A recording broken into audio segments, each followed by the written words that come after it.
Welcome back to my class students. आज हम लोग पढ़ेंगे हेलन केलर के बारे में। हेलन केलर यूनिट 5 में है, तो आज हम लोग इसका समरी देखेंगे। ठीक है, हिंदी में इसको पूरे अच्छे से समझेंगे इस चैप्टर को में। So let's start the class. ये स्टोरी किसकी है? हेलन केलर की ये स्टोरी है। हेलन केलर जब पैदा हुई थी तब वो नॉर्मल बच्चे की तरह पैदा हुई थी, सामान्य बच्चे की तरह हेल्दी पैदा हुई थी। उसके मम्मी पापा हेलन केलर को बहुत प्यार करते थे, लेकिन एक दिन क्या होता है, वो बीमार पड़ जाती है और उसका फीवर दिन पर दिन बढ़ते जाता है। जब भी कोई इंसान बीमार पड़ता है तो क्या होता है, वो बहुत ही वीक हो जाता है। तो उसके मम्मी पापा बहुत ही गहरे सोच में पड़ गए थे कि हेलन केलर अब ज़िंदा बचेगी कि भी नहीं बचेगी, क्योंकि हेलन केलर बहुत ज़्यादा बीमार पड़ गई थी। लेकिन हेलन ज़िंदा रहती है, हेलन ज़िंदा बच जाती है। पर वो बीमारी के बाद वो वैसी नहीं रहती है जैसे वो थी। वो कैसी पैदा हुई थी? वो नॉर्मल बच्ची की तरह पैदा हुई थी, लेकिन बीमार पड़ने के बाद तो उसका कंफर्म ही नहीं था कि वो बचेगी कि नहीं बचेगी। लेकिन एंडिंग में क्या होता है, वो बच जाती है। और फिर भी सब बचने के बाद वो वैसी नहीं रहती है जैसे नॉर्मल बच्चे रहते हैं। वो बहुत ही वीक हो जाती है और वो अपने देखने और सुनने की क्षमता खो देती है। वो सुनने की शक्ति खो देती, कुछ सुन नहीं पाती और वो कुछ देख भी नहीं पाती है।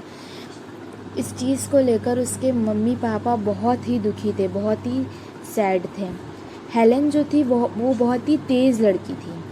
इट मीन्स कि वो बहुत ही ब्राइट गर्ल थी। बहुत सारे लोग ये सोचते थे कि वो कुछ सीख नहीं पाएगी, लेकिन हेलन तो बहुत ही ब्राइट गर्ल थी। उसके मम्मी पापा उसको बहुत ही होशियार समझते थे। होशियार का मतलब उसके मम्मी पापा उसको बहुत ही स्मार्ट चाइल्ड समझते थे। हेलन जैसे जैसे बड़ी होती गई वैसे वैसे वो बहुत ही गुस्सा वाली लड़की बनती गई। हेलन को गुस्सा बहुत आता था, इसी कारण उसके मदर फादर बहुत ही दुखी रहते थे, बहुत ही सैड रहते थे। हेलन के मम्मी पापा ने उसके लिए एक टीचर का अरेंजमेंट किए थे। इट मीन्स कि उसके मम्मी पापा ने एक टीचर को अपॉइंट किया था हेलन को कुछ सिखाने के लिए, और उस टीचर का नाम था मिस सुलिवन। जब मिस सुलिवन को अपॉइंट करते हैं तो मिस सुलिवन एग्री कर लेती हैं कि हाँ, मैं हेलन को सिखाने में मदद करूँगी। हर चीज़ हेलन को सिखाती थी।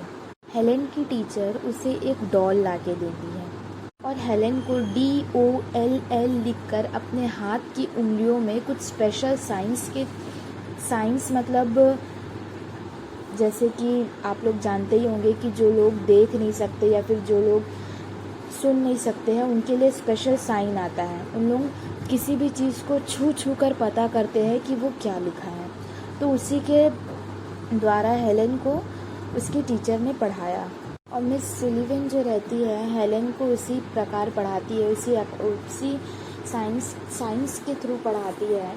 वो साइन जैसे रहता है, जब वो हेलन छूती है उस चीज़ों को तो वो उन्हीं के अकॉर्डिंग पढ़ाती है। और एट द टाइम धीरे धीरे उसके बाद क्या होता है, हेलन को सब कुछ समझ आने लगता है। उस वक्त भी एट द टाइम भी हेलन को सब समझ आता है। एंडिंग में क्या होता है स्टोरी में यहाँ पे बताया गया है कि धीरे धीरे हेलन को हर चीज़ों के बारे में समझ आने लगता है और हेलन दुनिया की सबसे स्पेशल चाइल्ड बन जाती है। Helen understood that words were the most important things in the world. I hope आप लोग को स्टोरी समझ आया होगा। स्टोरी बहुत ही ईजी है, कुछ नहीं है। एक बच्ची नॉर्मल पैदा होती है, लेकिन उसका फिर तबीयत ख़राब हो जाता है, फीवर हो जाता है, और फिर जब उसका फीवर ठीक होता है तो वो नॉर्मल चाइल्ड नहीं रहती। वो अपनी सुनने और देखने की कैपेबिलिटी को वो खो देती है। उसके मदर फादर बहुत ही दुखी रहते हैं इस चीज़ को लेकर। फिर उसके मदर फादर एक टीचर को अपॉइंट करते। वो टीचर जो रहती है हेलन को पूरा चेंज कर देती है। वो टीचर हेलन को उसको सीखने में बहुत ही मदद करती है, और एट लास्ट हेलन सारी चीज़ों को सीख लेती है। हेलन चीज़ों को सीखती कैसे है? साइन के थ्रू सीखती है। देखो पेज नंबर 83 में साइन बना हुआ है। साइन मतलब देखो 2 हाथ है उसका, और वो टीचर उसको बता रही है। तो उसी थ्रू हेलेन सारी चीज़ों को समझती है। अगर आपको स्टोरी समझने में कोई भी प्रॉब्लम आई है तो आप लोग मुझे कमेंट कीजिएगा, आपकी प्रॉब्लम को हम सॉल्व कर देंगे।